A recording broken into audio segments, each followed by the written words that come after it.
Pessoal, paz seja Jesus, boa noite. Vou deixar com vocês uma mensagenzinha aqui rápida, uma conversa na verdade. Eu tô na rua, tô na correria, e aí eu não tive como gravar dentro de casa, não tive como parar para gravar. Hoje o dia tá meio corrido, mas deu para poder parar aqui agora um pouquinho e gravar para vocês. Eu sou meio ruim de falar sem cortes, né? Acho que na igreja eu consigo até pregar sem corte, por um milagre do Senhor.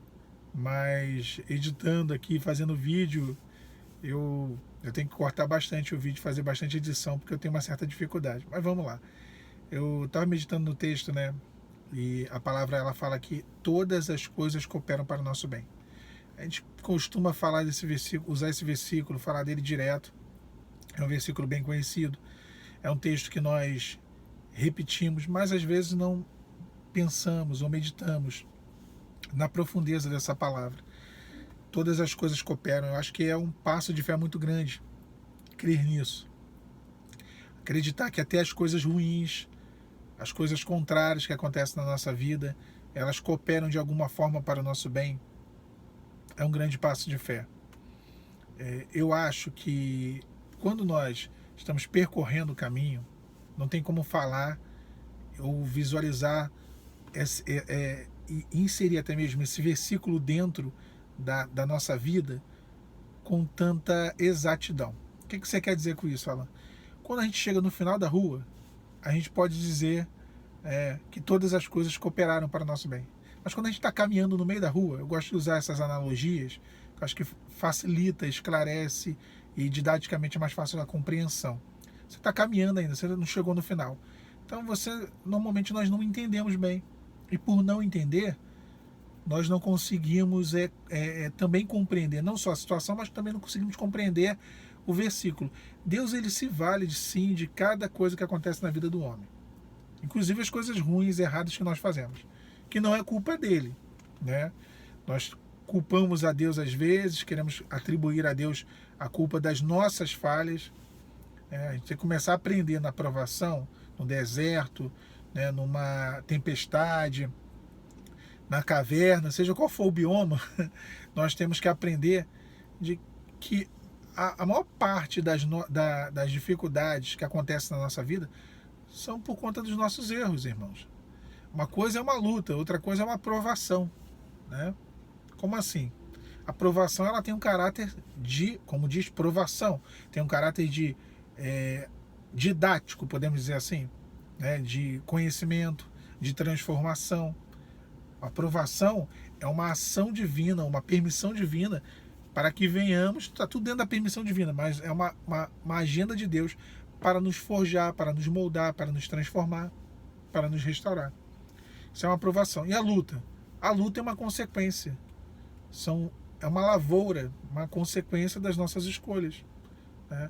Mas nisso tudo, Deus tira proveito. Essa luta que você está passando agora, essa aprovação, essa adversidade, Deus tira proveito.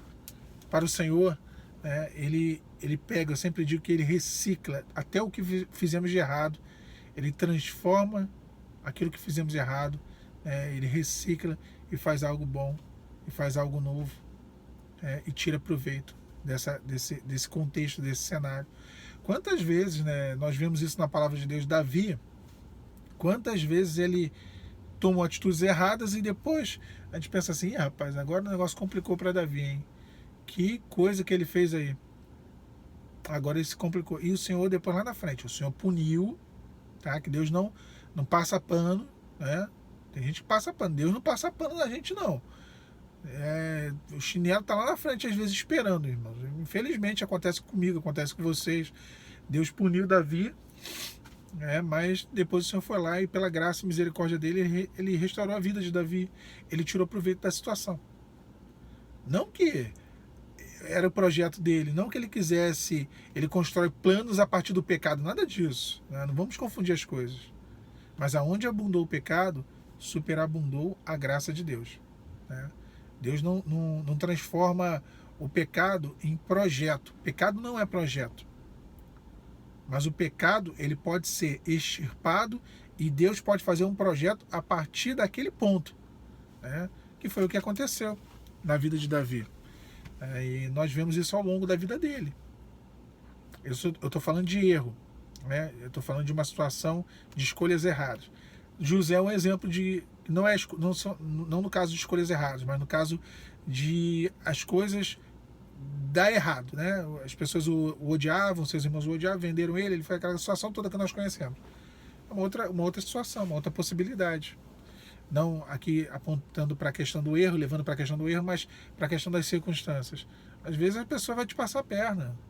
Às vezes os teus irmãos, né, os nossos irmãos, eu não estou falando aqui de sangue ou da igreja, mas as pessoas íntimas, próximas, amigos, parentes, vão nos vender, vão nos jogar na cisterna. Né?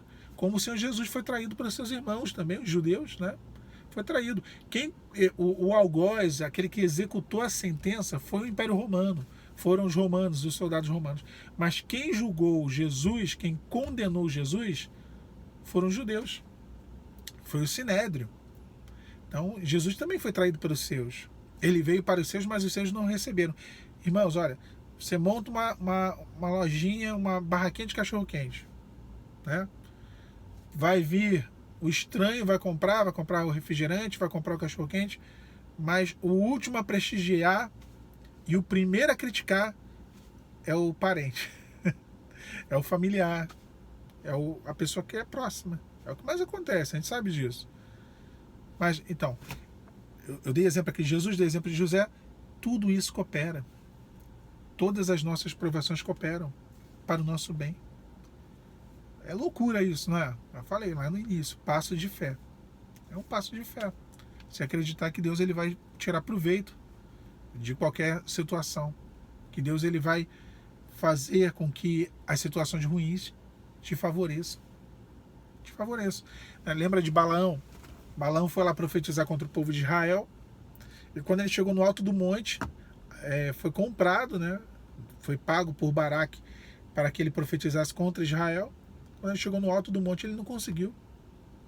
Aquilo que seria maldição se tornou em bênção, como diz a palavra. Se não me engano, em Neemias ou Esdras.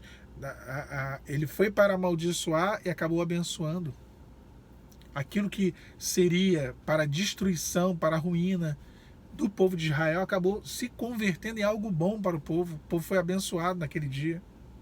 Está vendo como que o Senhor ele vai lá e muda o cenário das coisas? Como que o Senhor ele desfaz laços que já estão prontos? Deus é maravilhoso, irmãos. Nosso Deus é maravilhoso. Então, eu acho que esse sentimento de que tudo coopera, no final das contas para o nosso bem, traz uma certa paz, uma certa confiança, traz uma certa segurança. E isso que é importante ter, segurança em Deus. Essa é a confiança que temos para com Ele, né? Como diz Tiago. Então, assim, quando pedimos algo a Ele, Ele nos ouve.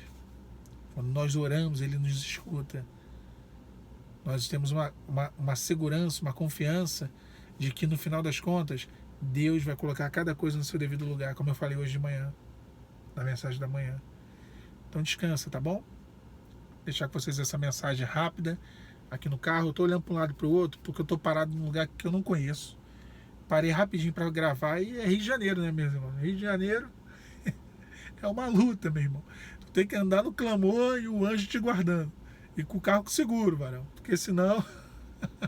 Mas amém. Deus nos abençoa a cada momento, tem nos guardado, nos livrado. Que o Senhor continue nos abençoando e te dê uma noite de paz nessa noite de terça-feira, de renovo, de alento, de consolo e de fortalecimento. Tá bom? Amanhã de manhã traria um outro vídeo, outro na tarde, outro no período da noite, como eu tenho feito diariamente. Antes de encerrar aqui essa mensagem, eu peço a vocês que curtam essa mensagem, que compartilhem nos grupos, compartilhem para amigos, parentes e que comentem também. São parâmetros e é uma bênção porque o YouTube acaba recomendando a mensagem e se abençoou a você, pode pela graça de Deus também abençoar uma outra pessoa, tá bom? A paz, Senhor Jesus.